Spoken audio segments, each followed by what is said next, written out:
नमस्कार,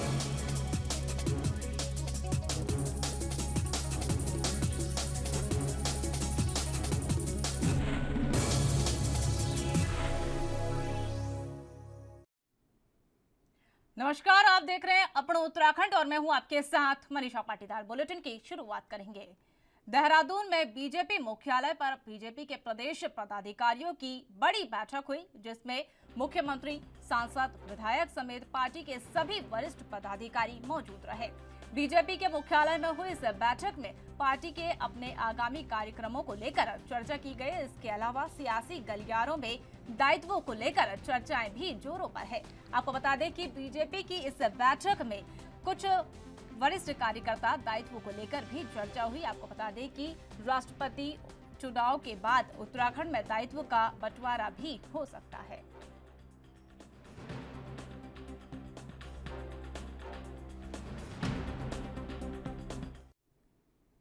उत्तराखंड के अल्मोड़ा में आज एजुकेशनल मिनिस्ट्रियल कर्मचारी संगठन का वार्षिक सम्मेलन आयोजित किया गया, जिसमें वक्ताओं ने कर्मचारियों की समस्याओं को लेकर चर्चा की गई।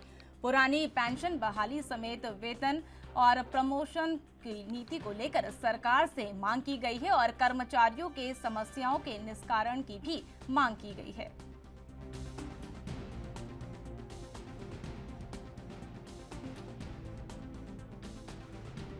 हमारा 10वां द्विवार्षिक अधिवेशन है, तो उसमें कार्यकारिणी का गठन हुई।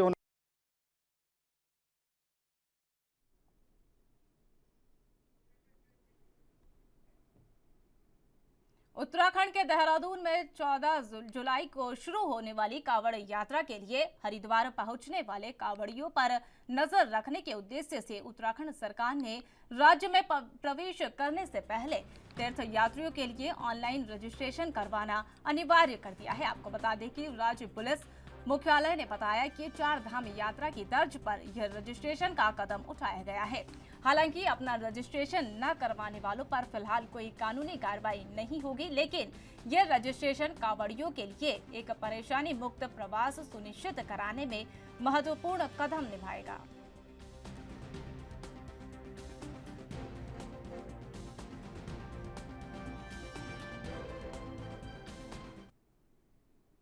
हल्द्वानी में कांग्रेस प्रदेश प्रवक्ता दीपक बलूचिया ने राज्य सरकार पर खनन प्रेमी के होने का आरोप लगाया है।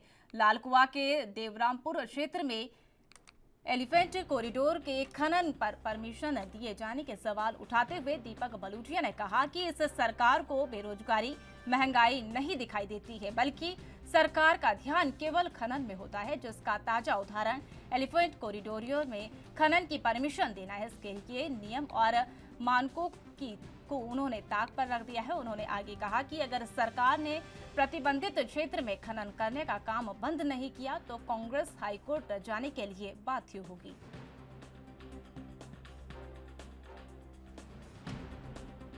निश्चित तौर पे जो देवरामपुर और लालकुआ के बीच में एलिफेंट कॉरिडोर 2.4 किलोमीटर में जिस तरह से पीसीसीएफ ने अनुमति दी है खनन की, तो उससे साफ प्रतीत होता है कि सरकार का खनन प्रेम, सरकार को जो जन मुद्दे हैं, ज्वलंत मुद्दे हैं, उसकी ओर ध्यान नहीं है, संज्ञान नहीं है।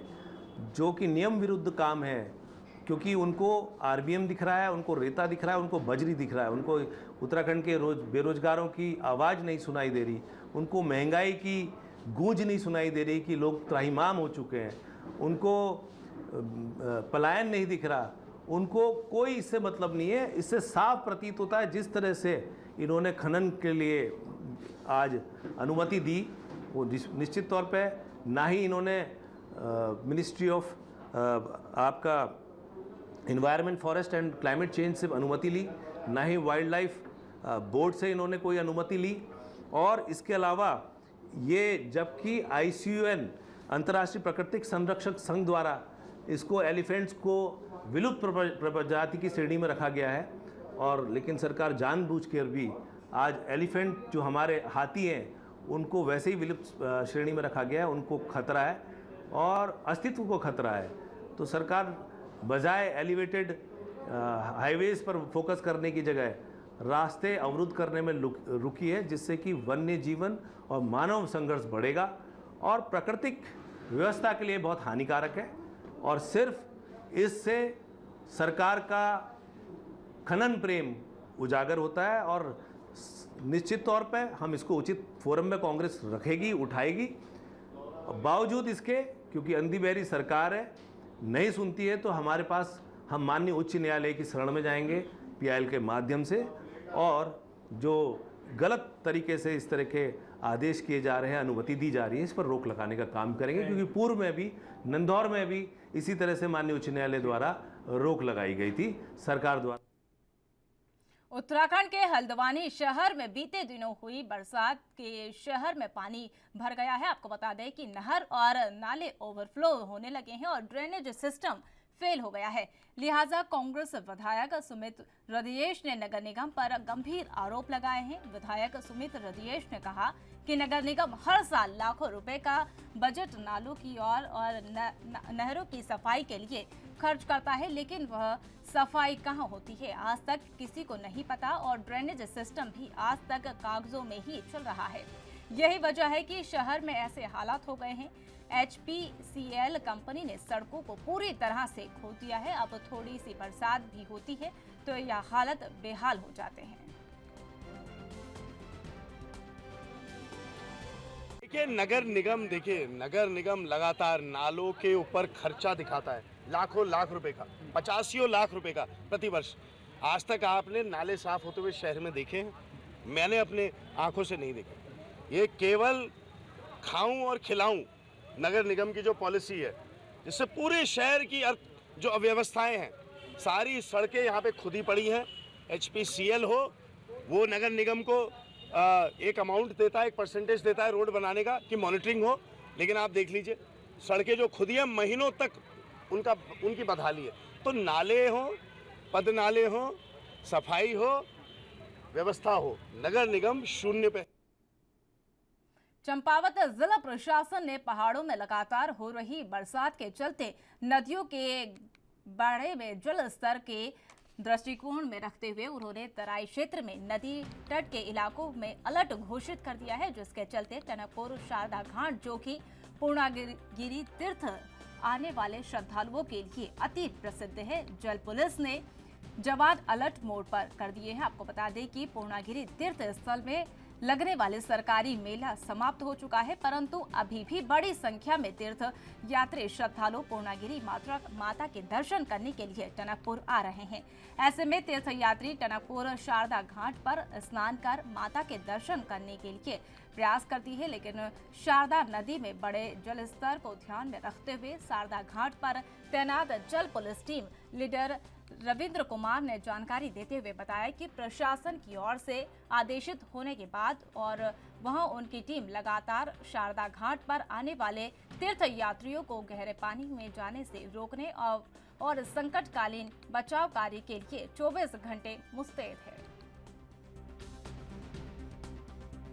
प्रशासन के आदेश के अनुसार 24 घंटे अलर्ट रहते हैं। तो यात्री गहरे में जाता है तो उसको रोकते हैं और कोई बहाता तो उसका रेस्क्यू करके उसको बाहर निकाल देते हैं। फिलहाल जो पहाड़ में काफ़ी बरसात हो रही है तो लगातार जलस्तर बढ़ रहा है नदी का, तो उसी हिसाब से जो हमारी पूरी टीम जो रेस्क्यू भी करते हैं हम यहाँ पे, और यात्री को समझाते हैं कि ज़्यादा गहरे पानी में मत जाओ। उसके बाद भी लगातार पूर्णागिरि। उत्तराखंड में बीती रात ऊपरी क्षेत्रों में लगातार बारिश होने से लश्कर के पास बहने वाली सोलानी नदी का जलस्तर बढ़ गया है। आपको बता दें कि सोलानी नदी के आसपास किसानों के खेतों में पानी भर गया। हालात पर प्रशासन नजर बनाए हुए है। सोलानी नदी के तटबंध टूटने से पानी निकलकर गांव में घुस गया है, जिससे गांव के लोगों में हड़कंप मच गया है।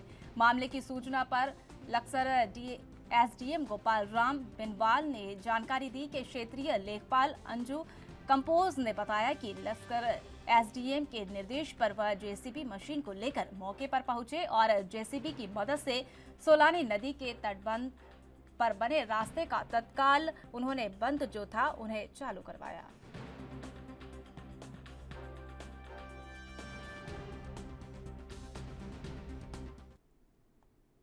उत्तराखंड के रामपुर में पुलिस ने भोपाल सिंह हत्याकांड में उसके पति, उसका पिता और भाई को गिरफ्तार कर लिया है। इससे पहले पुलिस ने भोपाल के परिजन 4 सदस्यों के खिलाफ मुकदमा दर्ज कर लिया था, जिसमें भोपाल सिंह के भाई और बहन, माता और पिता के नाम शामिल थे। अब पुलिस ने भोपाल के पिता और भाई को गिरफ्तार कर लिया है। आरोपी ने भोपाल की बेरहमी से गला रेतकर हत्या कर दी थी। आपको बता दें कि भोपाल सिंह के पिता और भाई ने सब्जी काटने वाले चाकू से उसके गला रेतकर हत्या कर दी गई थी और सबूत मिटाने के मकसद से मृतक का शव घर से कुछ दूरी पर फेंक दिया था। वहीं कोतवाल ने बताया कि इस मामले में मृतक के भाई और पिता को गिरफ्तार कर उन्हें कोर्ट में पेश करने के बाद जेल भेज दिया गया है और पुलिस ने कई खुलासे होने की संभावना जताई है।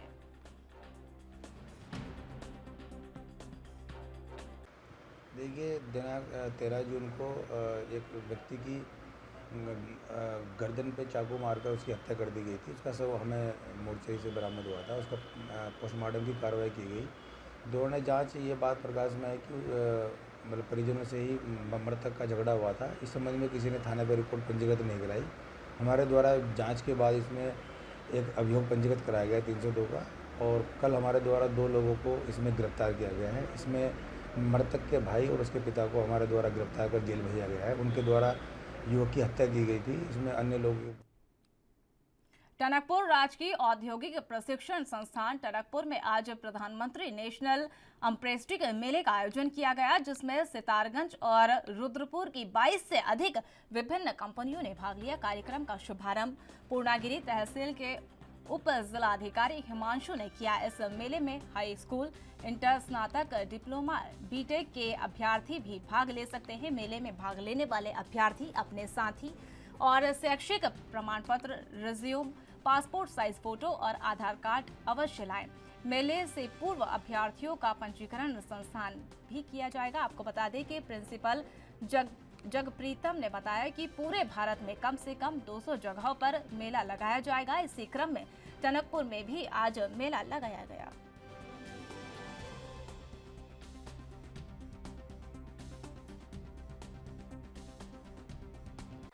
नेशनल अप्रेंटिस स्कीम के अंतर्गत आज टनकपुर में और पूरे देश में करीबन 200 जगहों पर ये अप्रेंटिस मेला लगाया गया है, जिसमें बच्चों का जो प्रैक्टिकल नॉलेज है, इंडस्ट्रीज में 1 साल के लिए वो अपना अप्रेंटिस करेंगी और उसको बढ़ावा मिलेगा।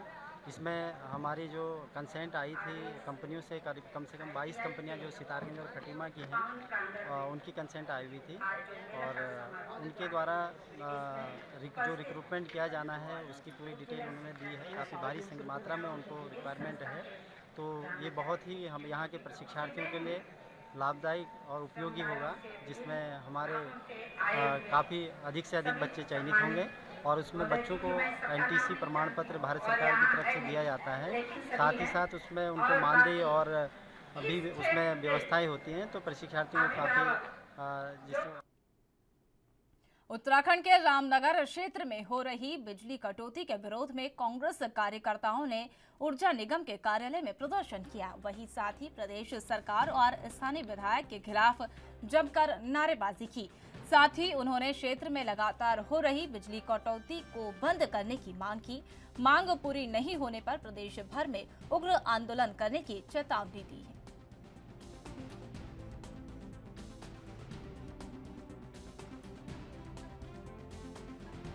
कैटेगरी को कम कर दिया गया है। पहले ये उच्च कैटेगरी में था तो कटौती नहीं होती थी, अब इसको की कैटेगरी घटा दी गई है।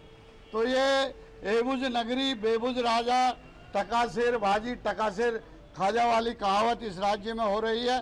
शहरों को बड़ा, वैसे तो कह रहे हैं देश विकास कर रहा है, अगर देखा जाए तो अडानी ही विकास कर रहा है, अब तो अंबानी भी नहीं कर रहा है। अडानी दुनिया के 6ठे नंबर का अमीर हो गया है, हमारे बैंकों का 75,000 करोड़ रुपया लेकर के, और जिस दिन भागेगा देश की अर्थव्यवस्था की हालत श्रीलंका से भी बदतर होगी। तो कह रहे हैं देश आगे बढ़ रहा है, रामनगर को पीछे क्यों किया जा रहा है। ये सरकार और यहाँ के जनप्रतिनिधियों को, जो यहाँ से चुने हुए सांसद हैं, जो यहाँ से चुने हुए विधायक हैं, उनको जवाब देना चाहिए कि जब देश आगे बढ़ रहा है तो रामनगर पीछे क्यों जा रहा है। और जो ग्रामीण क्षेत्र हैं जहाँ किसान सफर कर रहे हैं वहाँ कटौती क्यों की जा रही है? सरकार का तुर्रा ये है विधानसभा के अंदर भी कि हम कटौती नहीं कर रहे हैं। आज भी किसी विद्युत अधिकारी से बात करो, वो कहता है साहब कटौती के आदेश नहीं है, लिखित मौखिक आदेश आता है कि बिजली काट दो। बिजली हमारे पास है ही नहीं। जबकि हालत यह है काशीपुर में गैस का प्लांट लगा हुआ है जो कांग्रेस के समय में उत्पादन कर रहा था बिजली का, लेकिन पिछले कई सालों से वो बंद पड़ा है। उसको केंद्रीय रक्षा पर्यटन राज्य मंत्री अजय भट्ट ने डॉक्टर एपीजे अब्दुल कलाम सभागार में जिला विकास समन्वय और निगरानी समिति की बैठक ली। उन्होंने लोक निर्माण विभाग की समीक्षा के दौरान बैठक में अनुपस्थित अधिशासी अभियंता खटीमा मोहन चंद्र पलटिया, अधिशासी अभियंता रुद्रपुर विनोद कुमार डोबरियाल एवं अधिशासी अभियंता काशीपुर अरुण कुमार को स्पष्टीकरण जारी करने हेतु 1 दिवस का वेतन रोकने के निर्देश दिए हैं।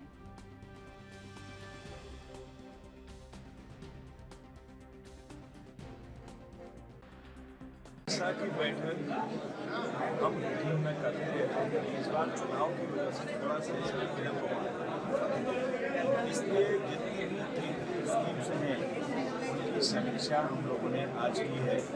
मिलजुल के अधिकारी अच्छा काम कर रहे हैं, ये आकांक्षी जिला है, उसके आधार पर जितनी भी योजनाएँ हमारी अनुमन्य है उन योजनाओं पर अच्छा काम हुआ है।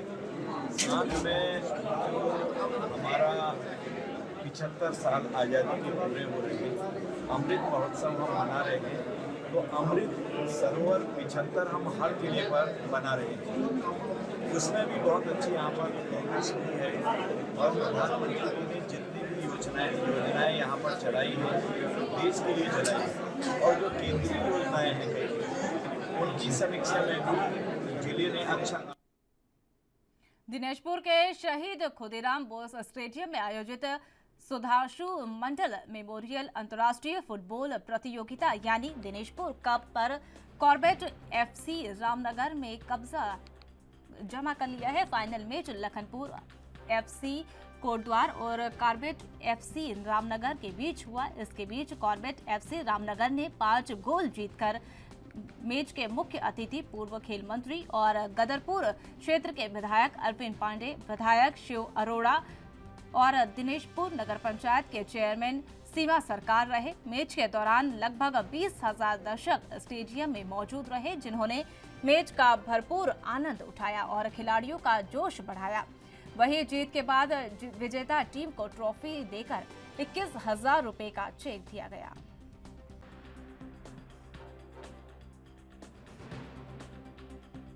और नई उम्र के बच्चे हमारे गलत दिशा में ना जाएं, नशे में लिप्त ना हो, इसी नाते खेलों को बढ़ावा दिया गया है।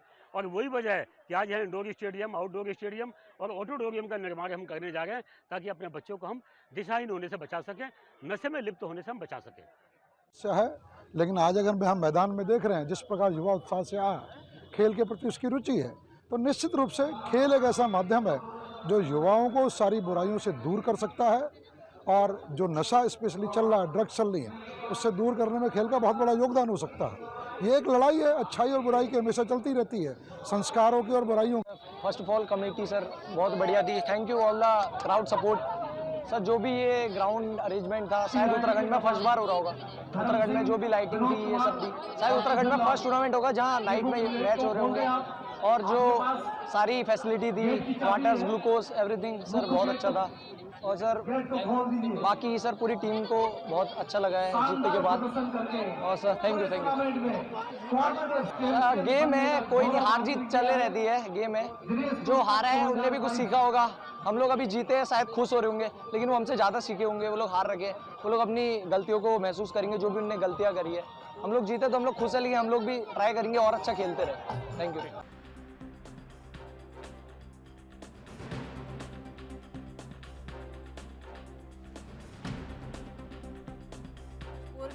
मैच का आयोजन किया गया। आपको बता दें कि अरविंद पांडे ने मुख्य रूप से मैच में शिरकत की। विजेता टीम को ट्रॉफी देकर 21,000 रुपए का चेक दिया गया।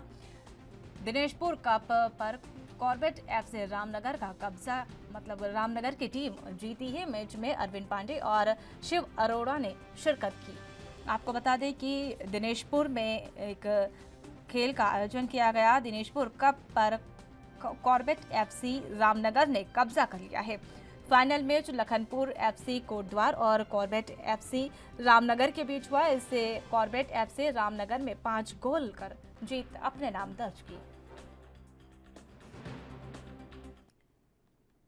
उत्तराखंड के सितारगंज में आज सामुदायिक स्वास्थ्य केंद्र में राष्ट्रीय स्वास्थ्य मिशन के अंतर्गत जनसंख्या स्थिरीकरण पखवाड़ा कैंप का उद्घाटन ब्लॉक प्रमुख कमलजीत कौर द्वारा किया गया। आपको बता दें कि इस उद्घाटन समारोह में सामुदायिक स्वास्थ्य केंद्र के समस्त डॉक्टर्स मौजूद रहे। वहीं स्वास्थ्य केंद्र के मुख्य चिकित्सक अधिकारी ने बताया कि जनसंख्या स्थिरीकरण पखवाड़ा कार्यक्रम 11 से 24 जुलाई तक चलेगा, जिसमें शक्ति फोम क्षेत्र में 12 जुलाई से 14 जुलाई को कैंप लगाया जाएगा। इसी क्रम में नानकमता के सामुदायिक स्वास्थ्य केंद्र में 19 जुलाई से 21 जुलाई को परमानेंट विधियों के अंतर्गत नसबंदी शिविर लगाया जाएगा। साथ ही फैमिली प्लानिंग, काउंसलिंग, नसबंदी और परिवार नियोजन से संबंधित सभी जानकारी लोगों को निःशुल्क देने का काम करेंगे।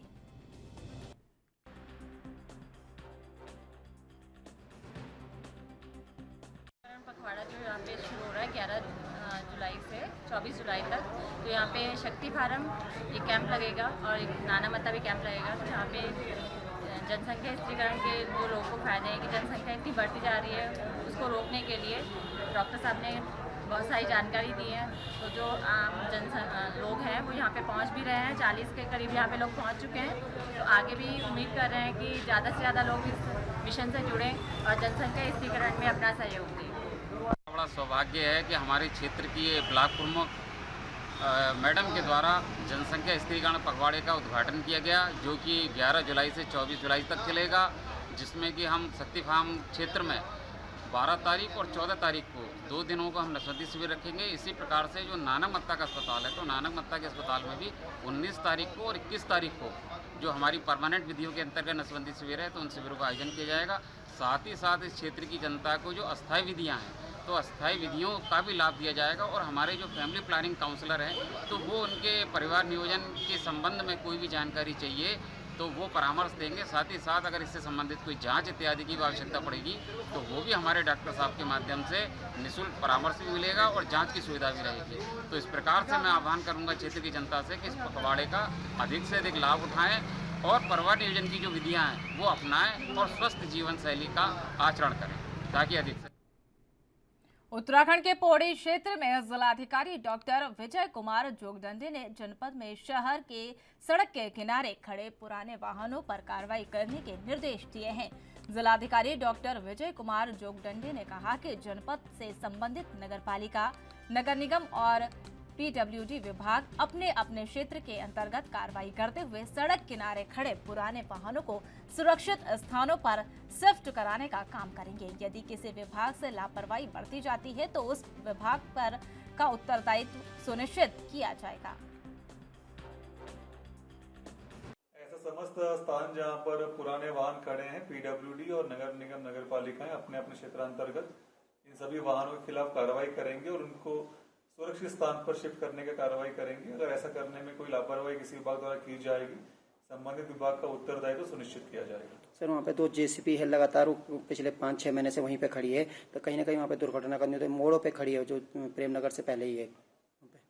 जो भी मशीन इस तरह से खड़ी होगी, उसका जो भी स्वामी होंगे उसके बारे में भी परिवहन विभाग से सूचना प्राप्त की जाएगी और उसको हटाने के लिए पीडब्ल्यूडी को। हरिद्वार में इस बार कावड़ मेले में श्रद्धालुओं की भीड़ उमड़ेगी। आपको बता दें, लिहाजा सरकार की ओर से कावड़ के लिए कुछ खास व्यवस्थाएं लागू की गई है। वहीं आपको बता दें कि सरकार द्वारा हरिद्वार गंगा जल लेने के लिए आने वाले शिव भक्तों से अपील की जा रही है कि वे 7 फुट से ज्यादा ऊंची कावड़ न लाएं। इसके साथ ही डीजे भी नियंत्रित आवाज में बजाएं।